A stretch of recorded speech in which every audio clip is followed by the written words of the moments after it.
नमस्कार दोस्तों, स्वागत है आपका हमारे यूट्यूब चैनल पर। दोस्तों आज की इस वीडियो में हम लोग जानेंगे आइडियल सॉल्यूशन के बारे में, आदर्श विलयन के बारे में। दोस्तों ये बोर्ड में कई बार प्रश्न भी पूछा गया है।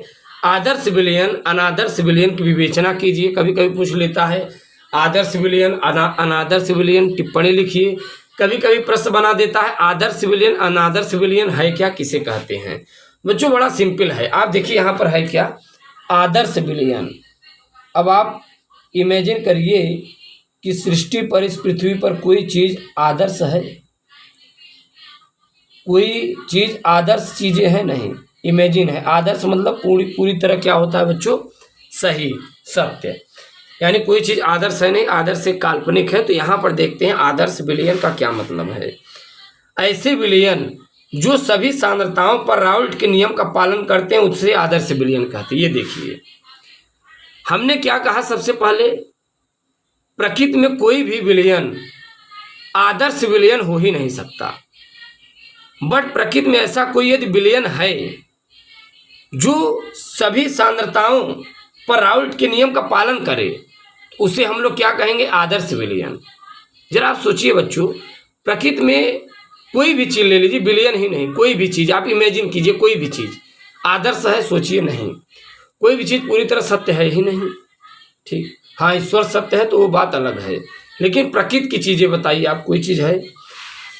ऐसे विलयन जो सभी सांद्रताओं पर राउल्ट के नियम का पालन करते हैं उसे आदर्श विलयन कहते हैं, राइट। अब यहां पर देखिए एक ऐसा विलयन जिसका आप देख पा रहे हैं थ्योरेटिकल प्रेशर का मान ऑब्जर्व्ड प्रेशर के बराबर हो जाए तो उसे आदर्श विलयन कहेंगे। बच्चों आप लोग सोच रहे होंगे थ्योरेटिकल प्रेशर क्या है और ऑब्जर्व्ड प्रेशर क्या है, तो इसके बारे में यहाँ पर हम ज़्यादा नहीं बताएंगे।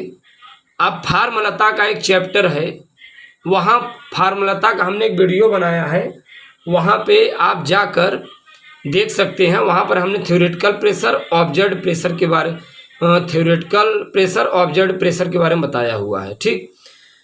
तो यहाँ पर देखिए एक ऐसा विलयन जिसका थ्योरेटिकल प्रेशर ऑब्जर्व्ड प्रेशर के बराबर हो जाए उसे आदर्श विलयन। चलिए हम बता ही देते हैं बच्चों। थ्योरेटिकल प्रेशर का मतलब होता है आप किसी प्रेशर को आप कैलकुलेट कीजिए, वही है थ्योरेटिकल प्रेशर। ऑब्जर्व्ड प्रेशर का मतलब होता है किसी के आधार पर, समझ रहे हैं ना, किसी के आधार पर जब किसी का मानक प्रेशर का निकाला जाता है तो वो ऑब्जर्व्ड प्रेशर हो जाता है, राइट।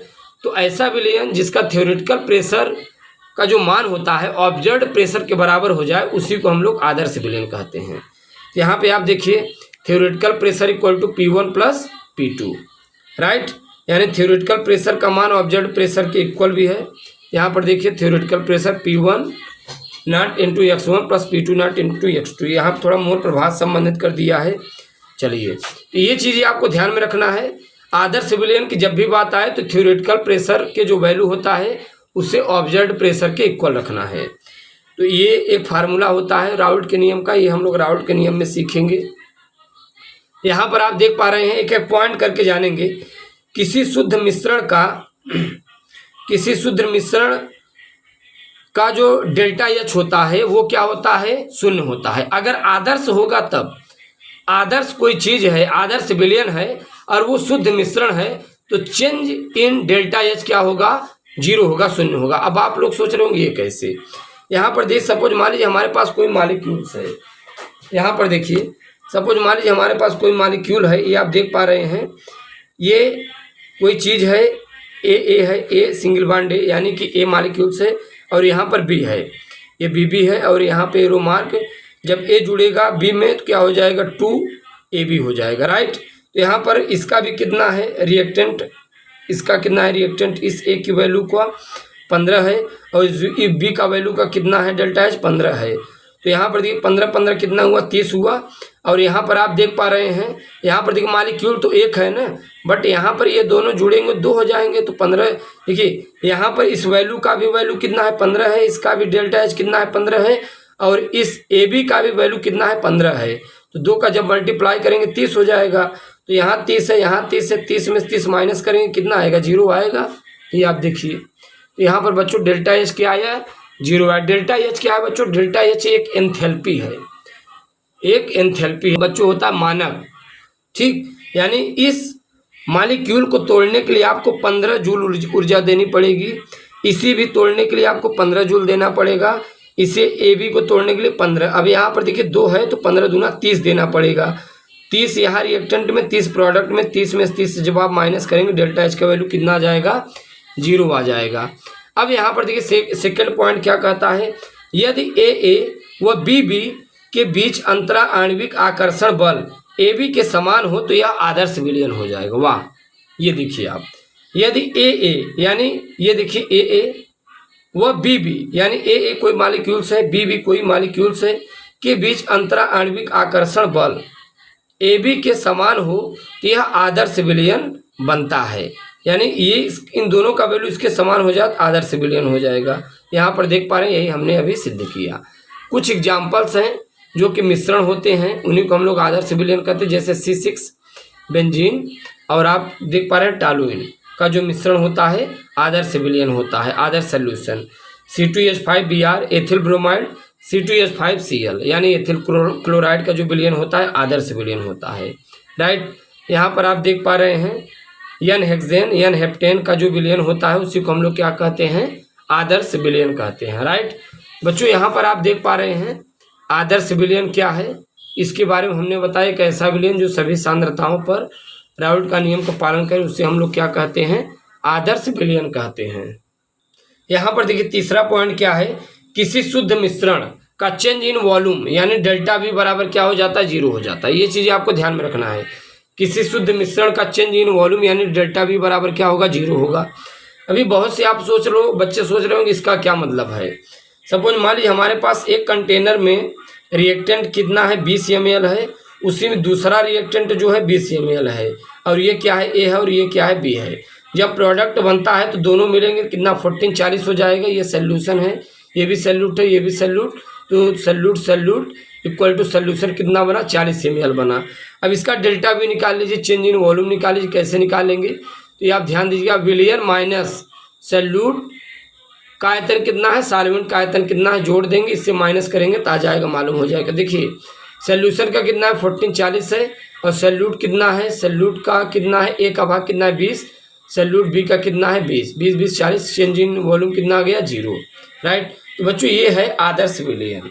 राइट, चलिए बच्चों ध्यान दीजिए, अभी हम लोग आदर्श विलयन के बारे में सीख पाए। अब हम लोग जानेंगे अनादर्श विलयन के बारे में, non ideal solution. What is non ideal solution, किसे कहते हैं, अनादर्श विलयन। इसके पूर्व हम लोग आदर्श विलयन के बारे में जान पाए, अब हम लोग जानेंगे बच्चों अनादर्श विलयन किसे कहते हैं, अनादर्श विलयन, नॉन आइडियल सोल्यूशन।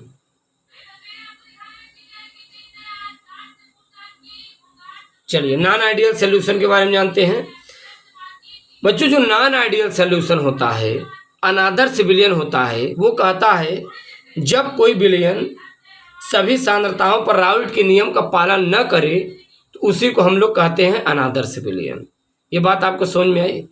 आदर्श विलयन में सभी सांद्रताओं पर कोई विलयन होगा, सभी सांद्रताओं पर राउल्ट का नियम का पालन करेगा, आदर्श विलयन होगा तब। अगर अनादर्श विलयन है बच्चों तो सभी सांद्रताओं पर राउल्ट के नियम का पालन नहीं करेगा। अब यहाँ पर ध्यान दीजिए, अनादर्श विलयन यानी थ्योरेटिकल प्रेशर बराबर नहीं होता, यानी अनादर्श विलयन का जो वैल्यू होता है ऑब्जर्व्ड प्रेशर थ्योरेटिकल प्रेशर के बराबर नहीं होगा। उसमें क्या था, बराबर था, अभी आपको हमने बताया। आदर्श विलयन में थ्योरेटिकल प्रेशर का जो वैल्यू होता है वो ऑब्जर्व्ड प्रेशर के क्या हो जाएगा, इक्वल हो जाएगा।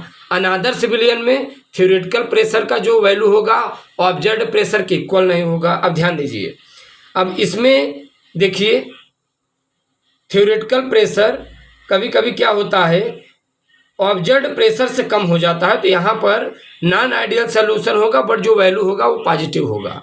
कभी कभी क्या होता है, थ्योरेटिकल प्रेशर का जो वैल्यू होता है ऑब्जर्व्ड प्रेशर से अधिक होता है, तो जो वैल्यू होगा वो क्या हो जाएगा, नेगेटिव हो जाएगा। तो ये चीज़ें छोटी मोटी बातें आप लोगों को ध्यान में रखना है। यहाँ पर इनके कुछ फंडामेंटल भी बताए गए हैं, आप देख पा रहे हैं। ये पॉजिटिव नॉन आइडियल सोल्यूशन है और ये नेगेटिव नॉन आइडियल सोल्यूशन है। इसका मतलब ये है कि यहाँ पर जो ऑब्जर्व्ड प्रेशर है वो थ्योरेटिकल प्रेशर से अधिक है। यहाँ पर नेगेटिव नॉन आइडियल सॉल्यूशन का मतलब है ऑब्जर्व्ड प्रेशर जो वैल्यू है वो ऑब्जर्व्ड प्रेशर वैल्यू का जो मान है वो थ्योरेटिकल प्रेशर से कम है। यहाँ पर थ्योरेटिकल प्रेशर का वैल्यू ऑब्जर्व्ड से कम है, यहाँ ऑब्जर्व्ड का कम होगा थ्योरेटिकल से। अगर ऑब्जर्व्ड प्रेशर का वैल्यू थ्योरेटिकल प्रेशर से अधिक हो गया तो जो ग्राफ बनेगा कुछ इस प्रकार होगा। ये आप देख पा रहे हैं, ये ऊपर की ओर ग्राफ जाएगा, आप देख पा रहे हैं जो वक्र बनेगा ऊपर की ओर। अगर थ्योरेटिकल प्रेशर बड़ा हो गया ऑब्जर्व्ड प्रेशर से, यानी कि नॉन आइडियल सॉल्यूशन नेगेटिव में हो जाए तो जो वक्र होगा ये नेगेटिव में होगा तो ये नीचे हो जाएगा, चाहे जहां आप देख पा रहे हैं। अब इसका देखिए C2H5OH plus H2O high vapour pressure होगा तो ऑब्जर्व्ड प्रेशर हो जाएगा, या Cl प्लस H2O का जो मिश्रण होगा लो वेपर प्रेशर होगा तो वो थ्योरेटिकल प्रेशर हो जाएगा। तो इस प्रकार का जो बच्चों फंडामेंटल होता है, जो थ्योरी होती है वो नॉन आइडियल सॉल्यूशन में आता है। इसके बाद हम लोग अगले वीडियो लेक्चर मुलाकात करेंगे। Thanks for watching, thanks a lot, धन्यवाद।